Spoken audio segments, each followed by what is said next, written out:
Imagine the soft flicker of torchlight on damp stone walls.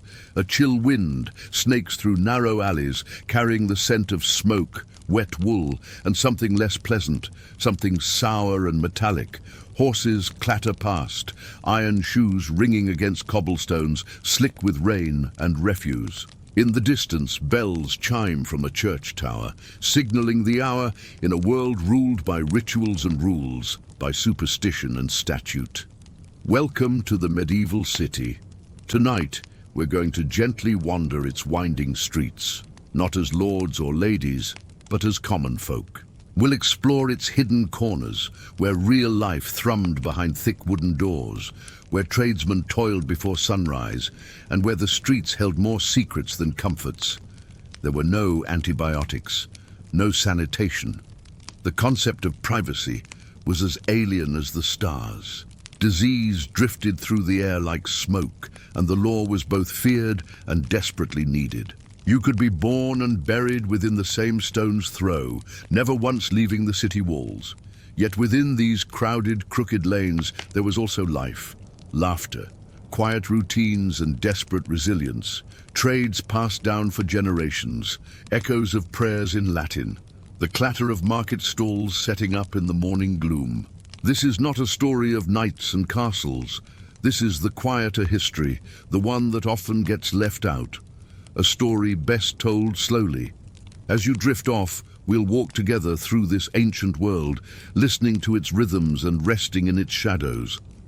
Our first step takes us to a trade that you'd rather not smell, let alone do.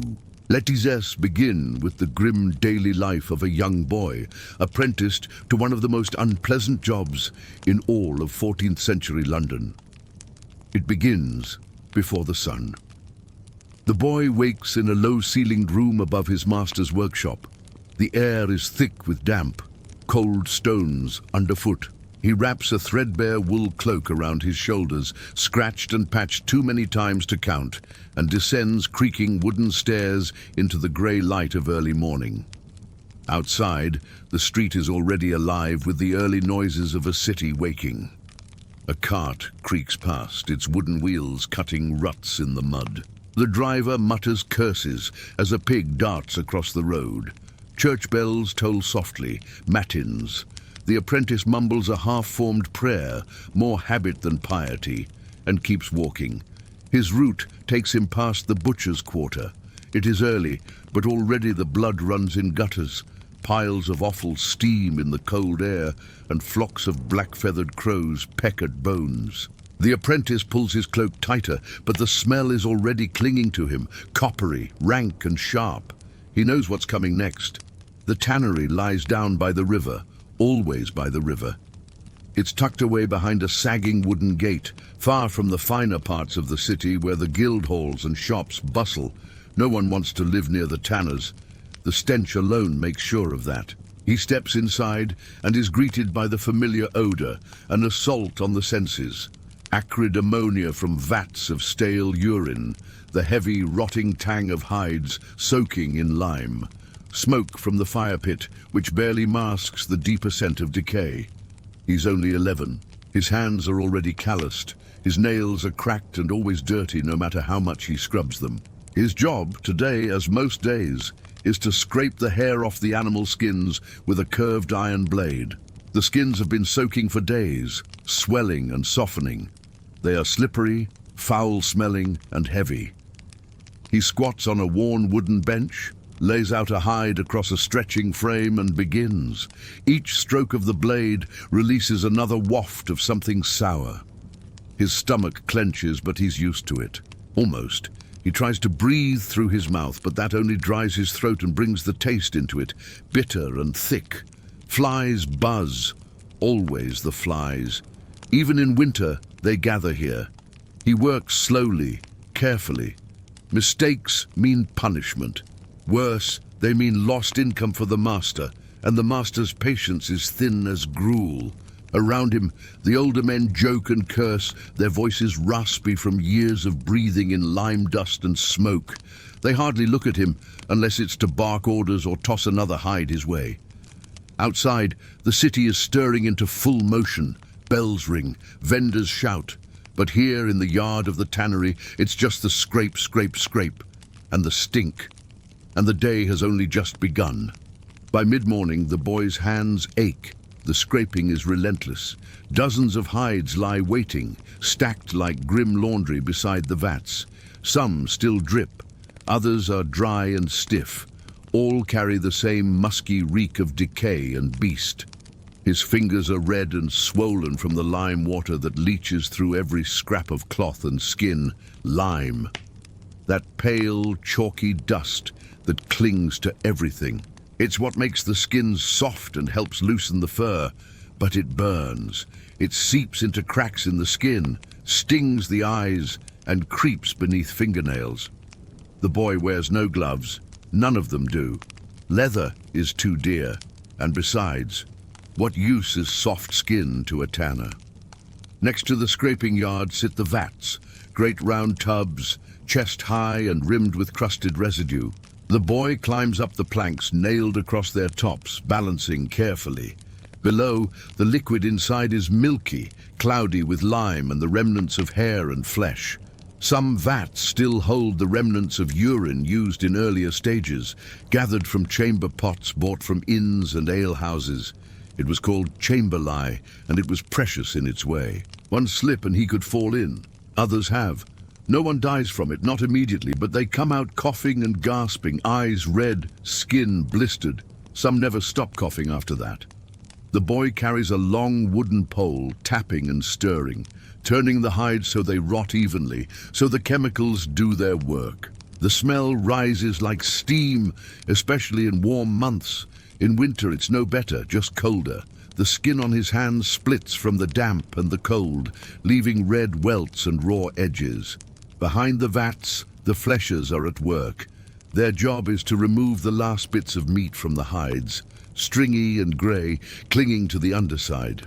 It's done with curved knives on rounded beams of wood, slick and grooved from years of use. The sound is wet, squishy. The apprentices take turns helping there, and today it is not his task. But he'll be called over soon enough if someone tires or falls behind. Once a week, the master comes by with a cup of vinegar and water. It's said to cut the stench. The apprentices each get a sip, more a ritual than a relief. Today is not that day. Today there is only the taste of lime dust on his tongue and the constant low burning in his nostrils. The church bell tolls again, terse. Still hours to go before a pause. Somewhere outside the tannery yard, a dog barks. A peddler sings a verse about ripe pears. But here, the only music is the rhythm of scraping, the occasional curse and the bubbling of the foul-smelling vats. He wipes his brow on his sleeve. The sweat makes the lime sting worse. He doesn't stop. The skin won't scrape itself. The sun has climbed just enough to cast angled light through the tannery yard, throwing long shadows over the stacks of rawhide and waste piles. It is nearly time for their meal. The boy's fingers are stiff, his shoulders sore. He's covered in a thin layer of filth, lime dust, scraps of hair, and something thicker he chooses not to think about. His face itches, but to scratch it is to risk rubbing some of the mixture into his eyes, and he's seen others suffer from that. He's careful, always. At a barked word from the foreman, he and the others step back from their stations. There is no real break, but this is the closest thing to it. The apprentices gather in a corner of the yard, huddled around a splintered bench. Someone has brought a crust of bread wrapped in cloth. Another has half a dried onion. The boy's meal is simple: a chunk of rye bread, hard at the edges, and a cup of thin ale. Water is rarely trusted.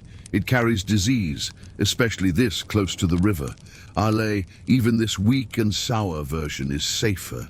He chews slowly. The bread tastes faintly of mildew. He doesn't mind. He's eaten worse. It's dry and cracks between his teeth.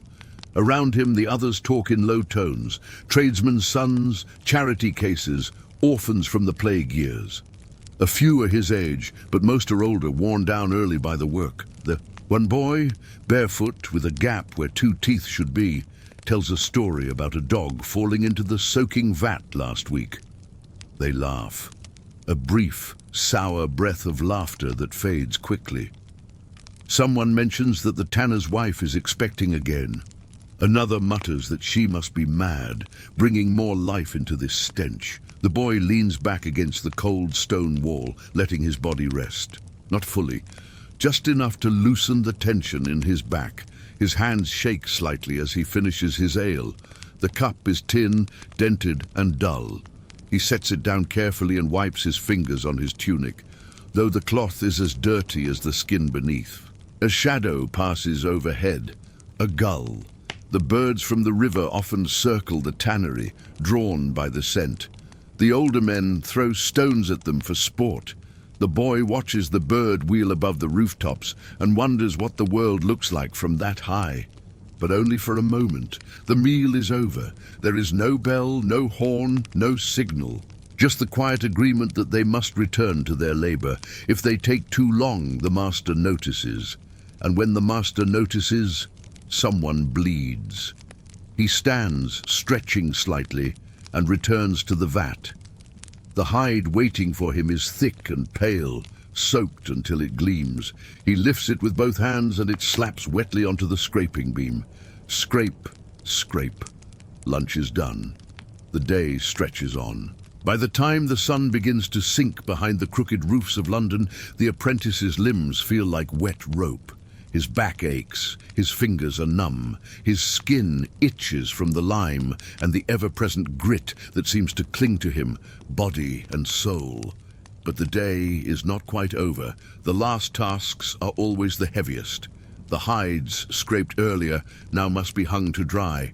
The apprentices carry them, one on each shoulder, the damp weight dragging at their steps, to the drying racks behind the tannery. Tall wooden frames line the yard, their silhouettes jagged in the golden haze of dusk. The skins are stretched tight across them and pinned, the leather pale and veined, not yet supple, but beginning to take the shape it will hold for decades. The boy hoists hide after hide into place. His muscles complain with every movement. The sun, orange and bloated, dips lower, and a cold wind stirs the hanging hides like sails. The yard is quieter now. The worst is done. A final duty remains, the fire. Not for warmth, though the night promises chill, but to burn the scraps, the flesh trimmings, hair clumps, and spoiled pieces of hide that cannot be saved. The waste is piled into a pit at the edge of the yard, far from the drying frames, and set alight. The fire crackles, licking blue and orange over the greasy heap. The stench that rises is thick and sour, heavier than before. The smoke rolls low, catching in the throat. The boy turns his face and squints, eyes watering.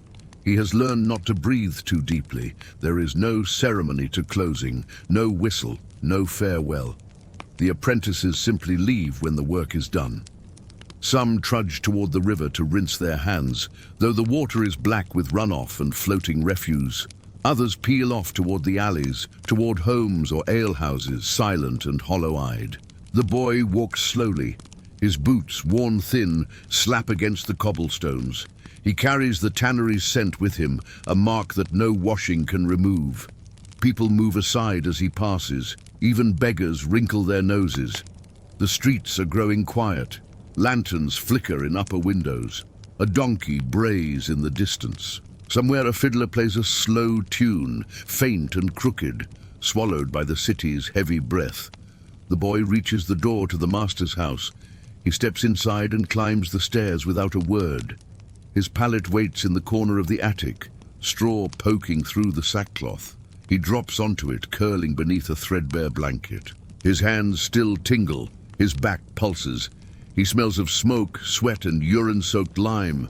Tomorrow will be the same, and he will rise again before the sun. It began with whispers, a rumor from the docks, quiet as dust. In the year 1348, the city of London was alive with sound. Wheels creaking on cobblestones, traders calling out over their wares, bells chiming the hours, and the murmur of thousands of souls packed within tight stone walls. Ships arrived daily, gliding up the Thames with cargoes of wine, wool, spices, and timber. But one ship carried something else. something that made the dock workers lower their voices and glance toward the water with unease. A sailor had died before the anchor was dropped, another shortly after. Both struck down by something violent and swift, fevered, bloated, raving. The authorities said little at first. People died all the time. The poor were always coughing, always bleeding, always slipping away under thin blankets. But this was different. These men died too fast. And then a dockhand, strong and broad-backed, collapsed in the street. It spread like a shadow, quietly, then all at once. People began to notice the signs. A swelling in the neck or armpit, hot and painful, blackened at the edges. Then came the fever. A terrible heat behind the eyes, a trembling, a collapse. Within days, the afflicted were dead, and the bells began to toll. London's bell ringers worked without rest, calling out each passing soul to the heavens. Funeral masses grew longer, thinner, quieter, then fewer altogether. Priests began to die. Gravediggers followed. The city was not prepared. At first, there were attempts to carry on. Shops opened, markets bustled, but the pestilence crept forward, slipping from street to street, borne on breath, on cloth, on rats and fleas, and the touch of the living. Word came from the continent, of entire towns abandoned, of fields left unplowed, of wolves returning to the edges of Paris and Florence. Some spoke of divine punishment, others of poisoned wells, and always the whisper plague. The air changed. It grew thicker. People spoke through cloths held over their mouths. Some burned herbs, lavender, rosemary, rue, hoping to purify what could not be cleansed.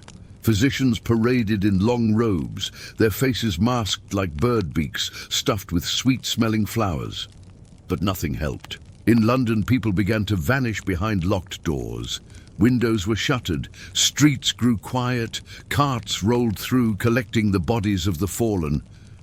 "Bring out your dead," they cried, though often there was no one left to answer. Even the rich could not flee fast enough, but in the early days it was only rumor. A chill on the wind, a glance exchanged at the dockside, the knowledge that something terrible had arrived. Though no one yet dared say the words aloud, the plague had come to the city, and nothing would be the same again. It did not take long for the city's rhythm to falter. By the end of summer in 1348, London had grown hushed, not peacefully, but with the uneasy quiet of a house where something has gone terribly wrong. The din of haggling at Cheapside, once so loud it echoed off the buildings, had dimmed to little more than a murmur. The great markets, piled with fish, onions, smoked eels and linen, now sat half empty, their stalls deserted or overseen by watchful eyes and quick hands. Even the animals seemed subdued. Cats slunk low to the ground. Dogs no longer barked from alleyways. The rats, however, were everywhere, shiny-eyed, brazen, sniffing at gutters and corpses alike. For those who remained in the city, time grew thick and strange. Days blurred into one another. The light itself seemed different, pale and powdery, sometimes filtered through a smoky haze as incense and herbs were burned in the streets. At the corners, small fires were lit in the belief that flames could cleanse the air. Men and women dragged bundles of herbs behind them or clutched bunches of sweet-smelling flowers to their noses. But the smell of death seeped through it all. The plague left its mark not only on the body, but on the landscape of the city. Entire homes stood quiet behind locked doors. Neighbors did not knock, nor did they ask. Laundry lines hung with stiff, untouched cloth. At night, the only sounds were the squeak of wheels and the occasional call from the death carts. At first, the bodies were buried in churchyards, lowered quickly into the earth with whispered prayers and hurried shovels. But soon, there was no more room. Mass graves were dug beyond the walls, simple trenches where the dead were laid out side by side, one atop another, shrouded or bare. The graveyards themselves grew strange. Where once families visited with prayers and flowers, now they were places of fear. Children were warned not to stray near. Even birds hesitated to land, and those who worked among the dead, the diggers, the drivers, the watchers, were changed by it. Their eyes distant, their voices flat, they moved like men in dreams, numb to the weight of the world. Church bells rang endlessly in those months. For births, there were few, for marriages almost none, but for the dead, the bells tolled morning, noon and night, sometimes sounding together across the city in a chaotic, overlapping dirge. No one counted how many fell. Some scribes tried, keeping tallies on curling parchment, scratching each name until the list grew too long and the ink ran dry. But others gave up, realizing the numbers no longer mattered. The plague did not distinguish between apprentice and alderman, beggar and bishop. It came for all, and so the streets fell quiet, not empty, but still. A stillness that pressed against the chest. A silence broken only by coughing, the creak of wood, and the slow, mournful tolling of bells. The city waited. For what? No one could say. There came a time when people stopped answering their doors, not from rudeness, but from fear, a heavy, suffocating fear that settled like mist in every narrow alley and timbered room. If a member of a household showed signs, heat behind the eyes, black and swelling, strange rashes, then silence would often follow. Not the silence of sleep, but of dread. Curtains drawn. No footsteps, no voices, just the gentle creak of the wind against warped shutters. Then one morning, a mark would appear on the door. A broad cross in chalk, sometimes red, sometimes white, sometimes black. Drawn by the city watch or by neighbors with steady hands and solemn faces. No one spoke as it was made. No one knocked to confirm what was inside. They knew. It meant plague within. Keep away. Some families, fearing the mark, would lie. They would hide the sick in back rooms, lock them away with bowls of stale ale and strips of linen soaked in vinegar. They whispered prayers and bargains to saints, Saint Sebastian, Saint Roch, the Virgin herself. Others did not hide the truth. They opened their shutters wide, placed bowls of herbs in the window, and waited for the watch to pass. When the mark came, there was no appeal. The door was shut and barred from the outside. No one in, no one out. For 40 days. Inside, life slowed to a strange rhythm. The sick writhed in fevered sleep, moaning or silent. Those still well, if any, paced or prayed or sat motionless for hours, listening to the breath of their loved ones grow ragged. And then still. Food was passed through the shutters, if anyone remembered. More often, it was not. Sometimes whole families starved before the plague could take them. From the street, the marked houses looked ordinary. Just another timber frame, another crooked roof, another cracked pail by the door. But to those who walked past, they were haunted. Children crossed the road to avoid them. Traders made the sign of the cross. Some held their breath until they were several paces beyond. At night, dogs howled outside them, and the rats crept in through the cracks. Sometimes, after the 40 days, the watch would return. If no one answered, they'd unbar the door and step back. Inside, it would be quiet. Stale air, the scent of rot, and silence broken only by the settling of the walls. Other times, the door would creak open and a single figure would step out. Thin, unshaven, wide-eyed. They would not speak. They would not look up. Just walk away, like ghosts, into the city that had nearly forgotten them. The chalk mark remained, fading slowly in the wind and rain, until nothing of it was left, except the memory. By the spring of 1349, the bells had slowed. Not stopped, never quite stopped, but softened. Their tones no longer came in endless succession, clanging breathlessly through the city, but instead at intervals, hollow, tired, as if even the bells themselves had grown weary of mourning.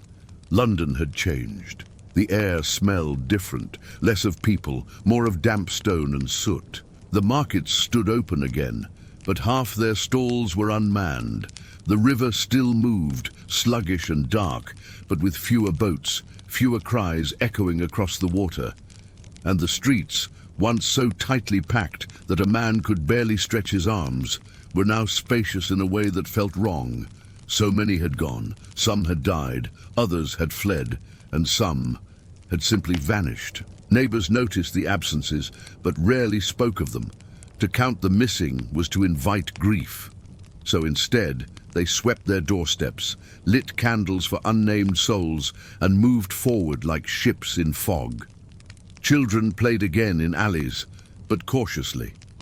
Laughter came in bursts, brief and watchful, as if expecting to be silenced. Men reopened shops with nervous smiles, eyes darting to every passerby, and women ventured out with baskets once more, glancing at one another with quiet recognition, sharing nods that said, "Yes, I am still here too."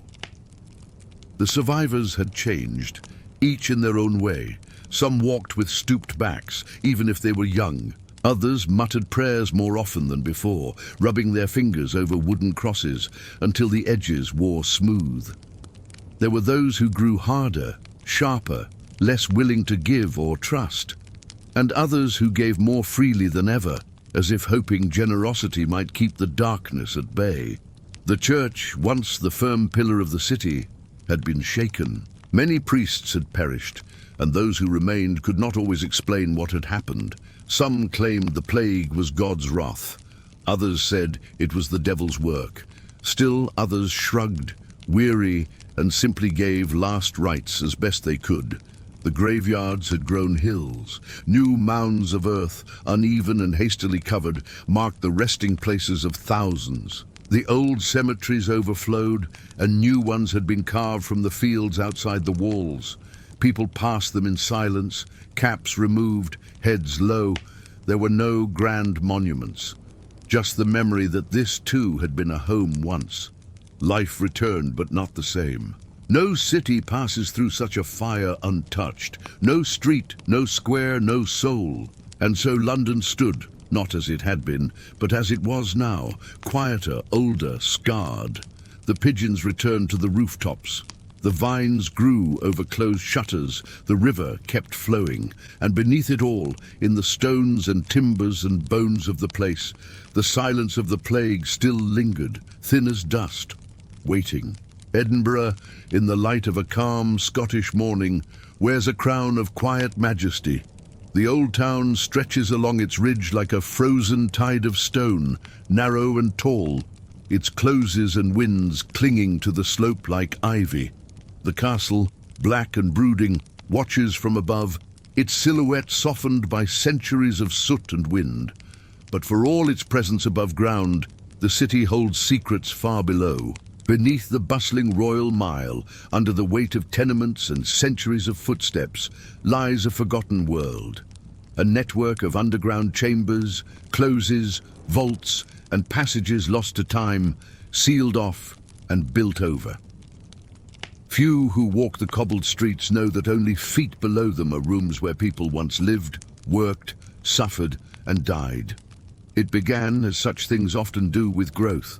In the 17th century, Edinburgh had become crowded beyond comfort. Hemmed in by its own defensive walls, the city could not grow outward, so it grew upward and downward. Tall tenements rose like cliffs. Beneath them, basements multiplied. And under those, more rooms were dug, for storage, for brewing, for shelter, for necessity. But the city did not dig with care. Drainage was poor, light never touched the lower levels. And yet people lived there, especially the poor. Rooms carved in damp stone became homes. Streets above bustled while below, life continued in shadow. Over time, the upper classes moved on. They left the lower levels behind, abandoned to mildew and neglect. Some vaults became dumping grounds, others forgotten altogether. The city above carried on, the city below fell silent, but it never truly disappeared. In the 19th century, workmen broke into the old vaults while laying pipes. What they found astonished them.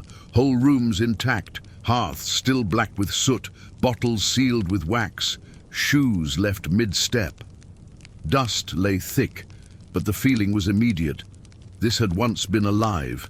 There were streets down here, entire closes, curving corridors and walled rooms, ceilings heavy with stone, the air close, the smell ancient and earthy.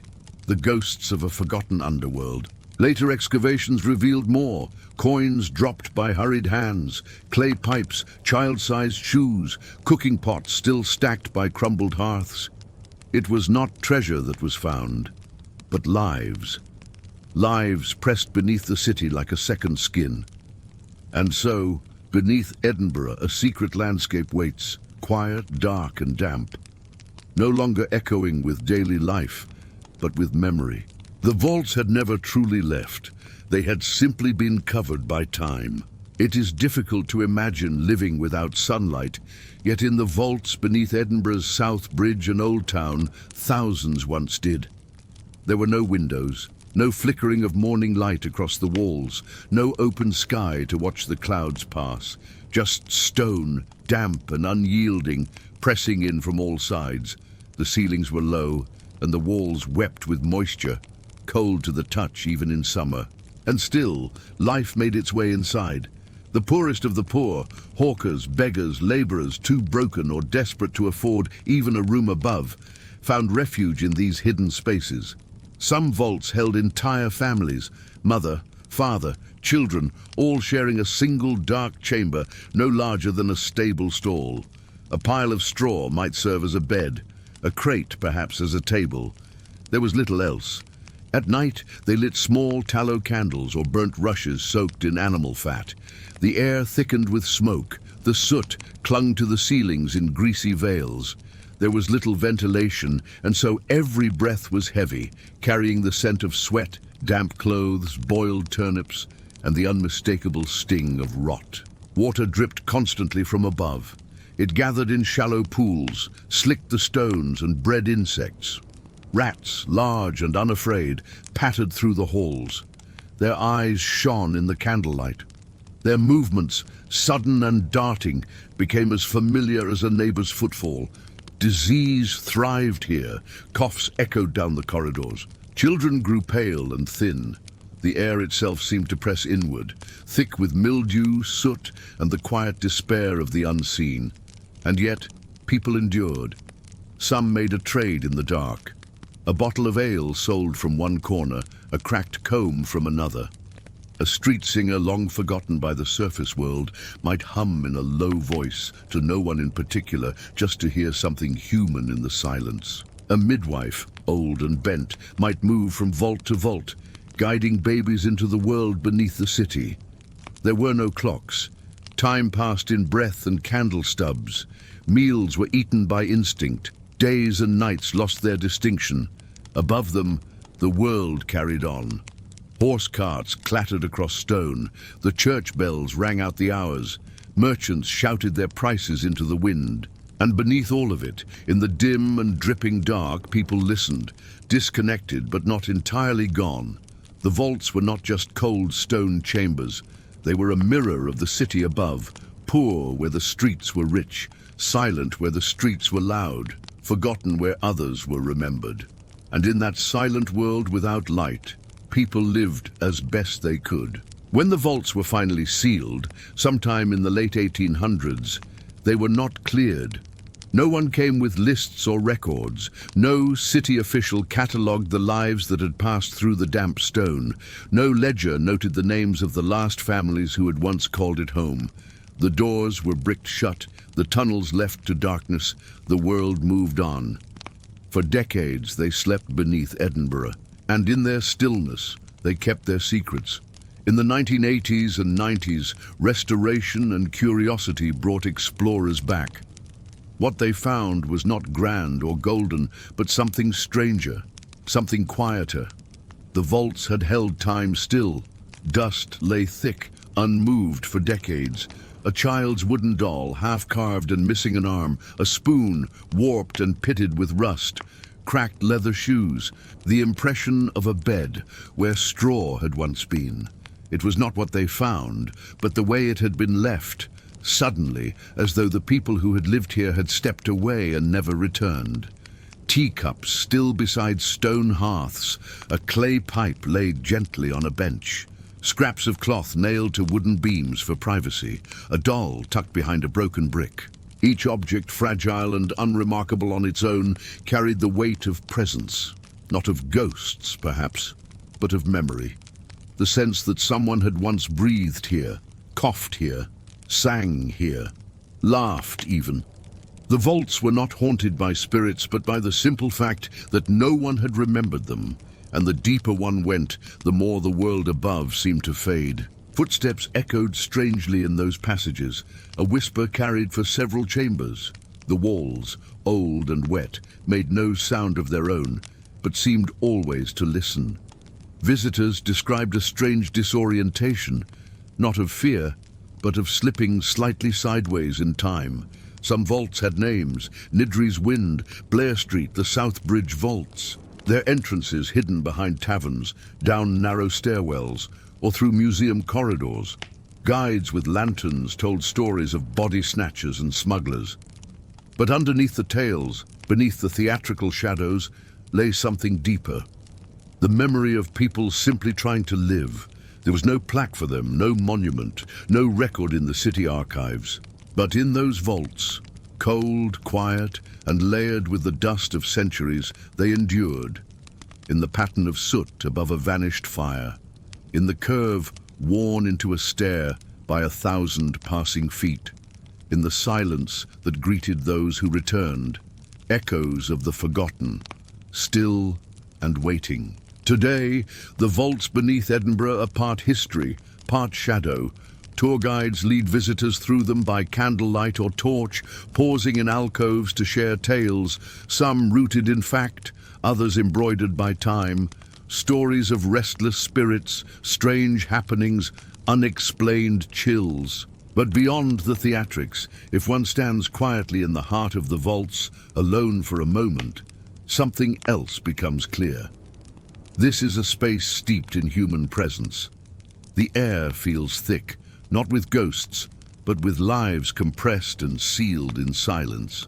You can still smell it faintly, the mixture of earth and coal dust, mildew, old stone, and something metallic, perhaps rust, perhaps time itself.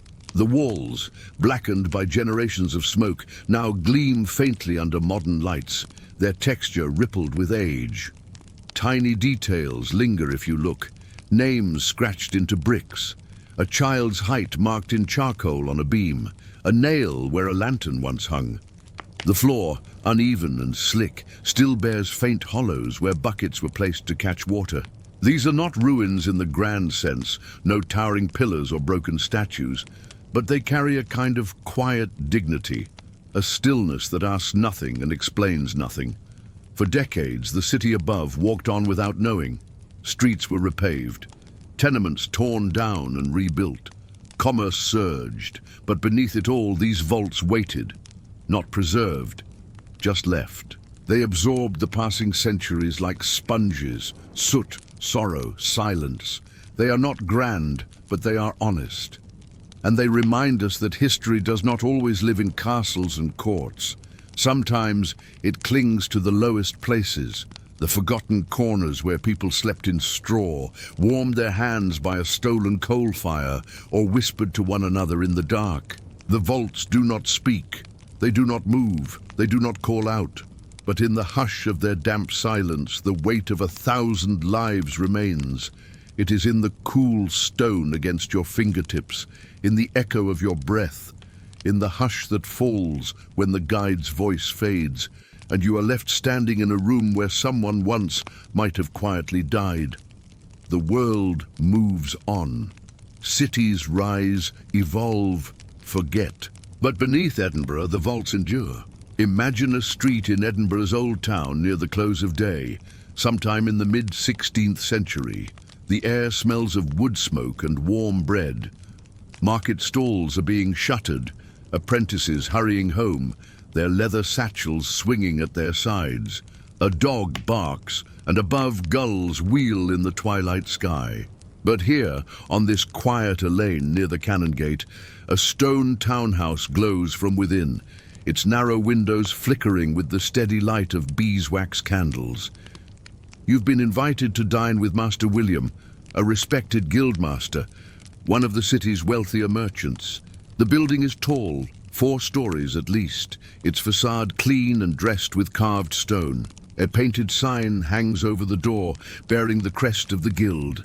The oak door opens at your knock, and you're ushered into warmth, candlelight, and the smell of roasting meat. Inside, the world is ordered, polished, deliberate. The entrance hall is floored with worn tiles, swept clean by servants. A narrow staircase winds upward, steep and wooden. The air holds a quiet hush, broken only by the low clatter of dishes and the distant hum of conversation. You are taken to the dining chamber, a long, high-ceilinged room on the upper floor. The walls are hung with tapestries depicting biblical scenes and allegories of trade. A polished table stretches the length of the room, heavy with trenchers, polished silver, pewter cups, and bowls of preserved fruit glistening in honeyed syrup. Master William stands to greet you. He is in his early 50s, stout and ruddy-faced, with hands calloused despite his wealth. His tunic is deep green velvet trimmed with fur, and a fine chain glints around his neck, a mark of office linking him to the guild and the town council. His wife, Lady Agnes, oversees the servants with a quiet precision. Her gown is of dark wool, embroidered at the cuffs, and she wears a linen cap crisp with starch. A girl in her teens, likely their daughter, sits demurely at the table, hands folded, watching everything with shy curiosity. The dinner begins with a blessing. Then come the courses: stewed pottage, fresh bread, roasted capons stuffed with herbs. The meat is sliced with practiced ease by one of the household stewards and passed in silence. Ale is poured, candles gutter. Conversation begins softly, with the day's weather, recent ship arrivals, the news from Antwerp or Lübeck. It is not a meal for indulgence, but for display. Master William's position depends on this careful performance of wealth, of order, of stability. His status as a guildmaster affords him comforts, yes, but also responsibilities. He must host, must be seen. He must demonstrate that trade flows smoothly under his watch, that his household is pious, clean, and efficient. Every gesture at the table is deliberate. Napkins folded properly, hands washed between courses. A servant watches from the corner, waiting to refill cups or sweep crumbs. As the meal draws on, the talk deepens. William discusses prices of wool, the quality of imported spices, the latest dispute between 2 tailors over stall space in the market square. His words are careful, measured, salted with references to scripture and precedent. You sit quietly, listening to this world unfold, a life built not on war or farming, but on rules, routine, and careful, well-maintained power. This is the heart of the merchant class, not nobles, not peasants, something in between. And within these walls, amid candlelight and roasted lamb, their quiet world thrives.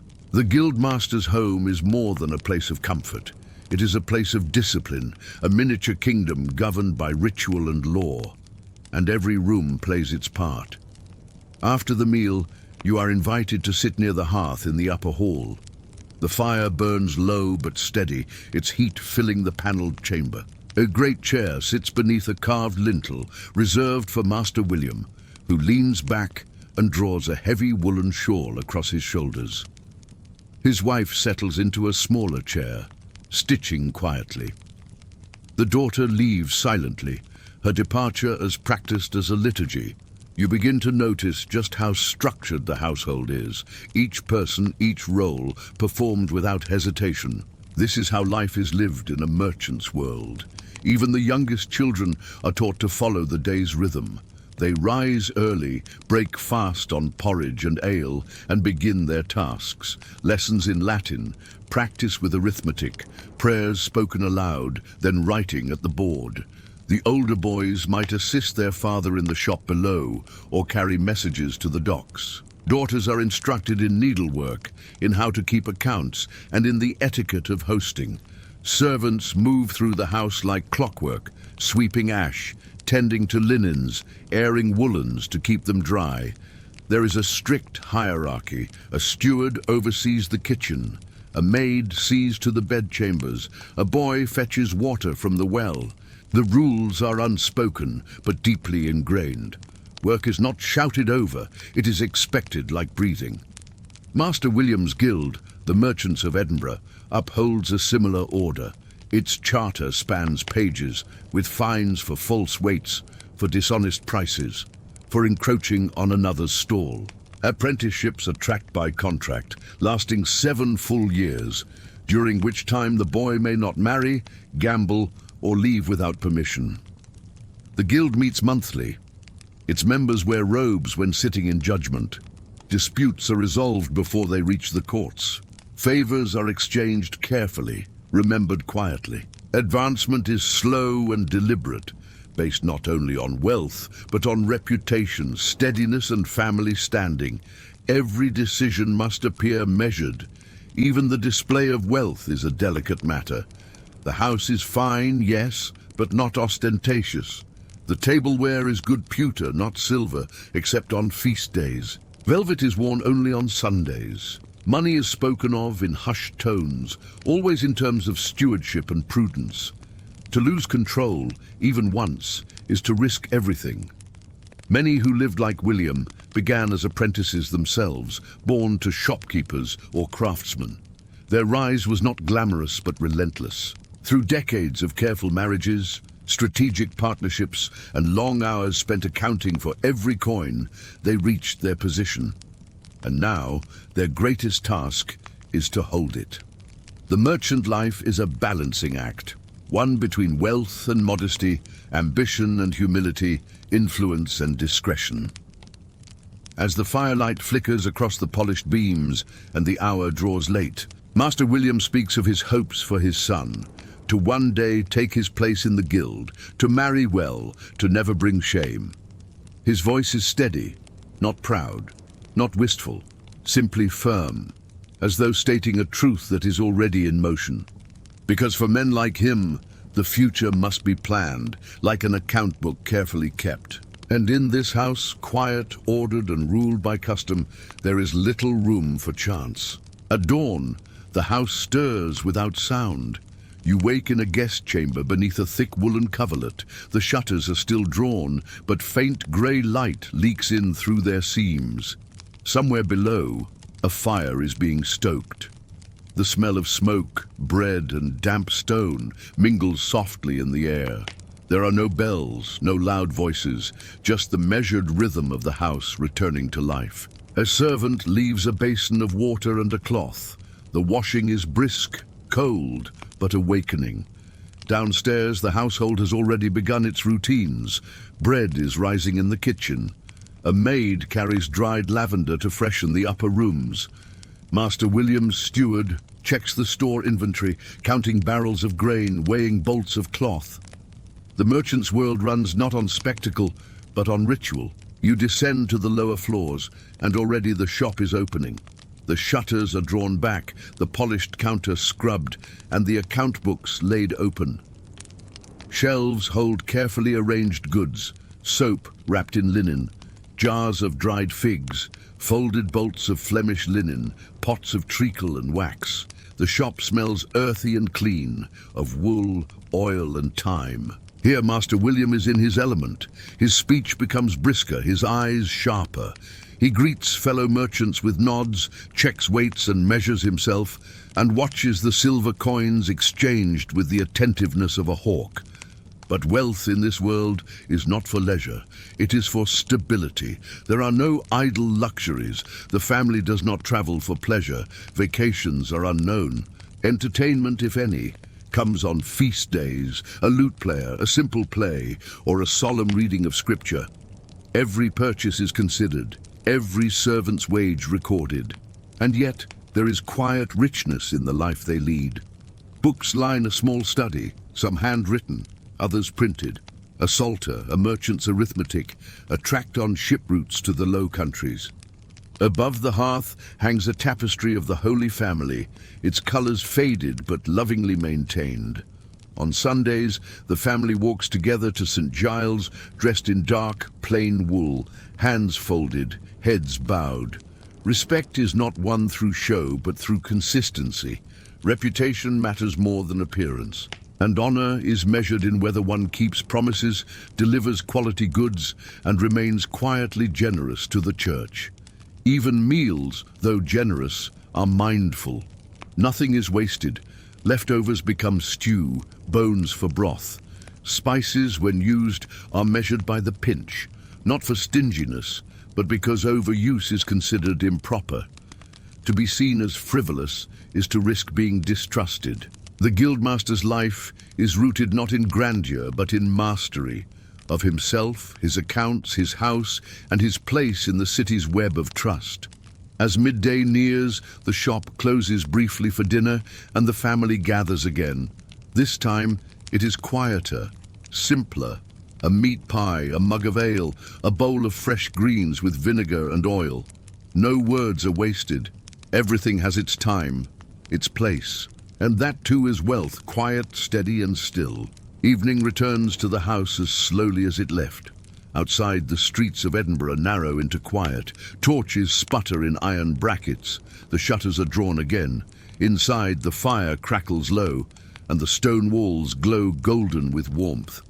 You are seated once more in the upper hall.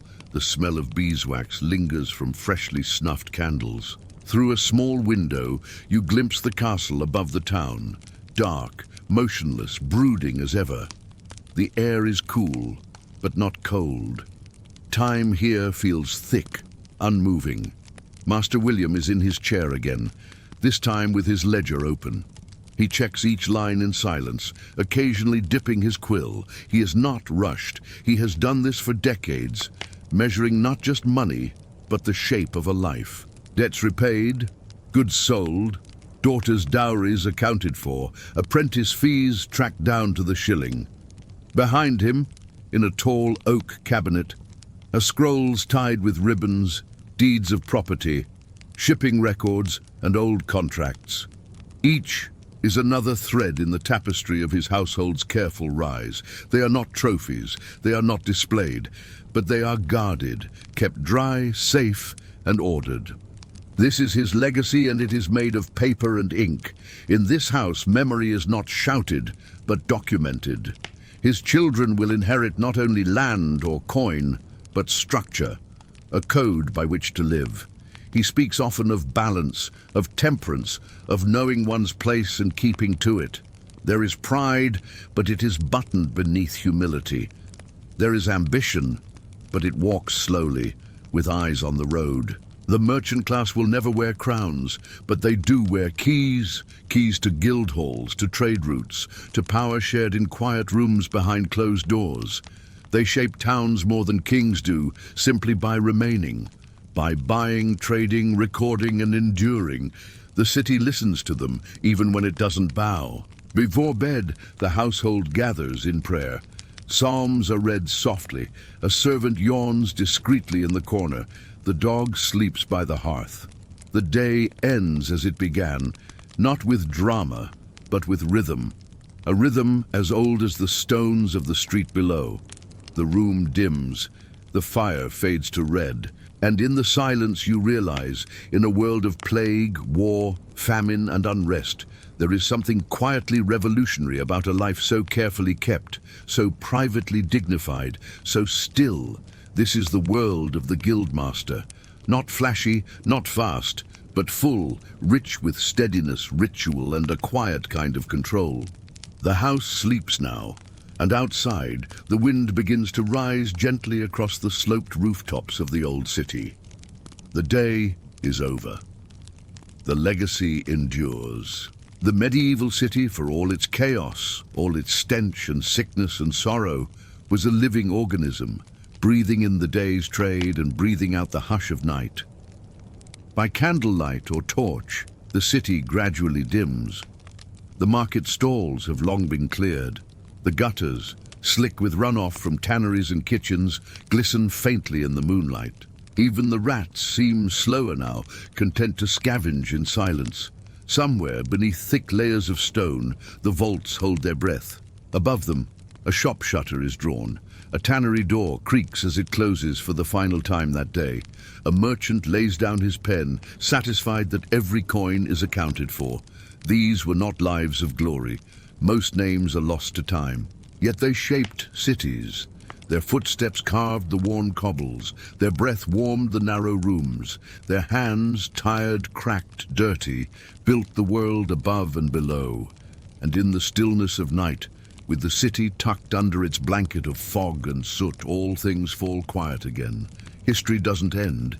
It simply rests, waits, settles like dust in the corners of old timbers. Thank you for spending this time here, drifting slowly through another forgotten chapter of the human story.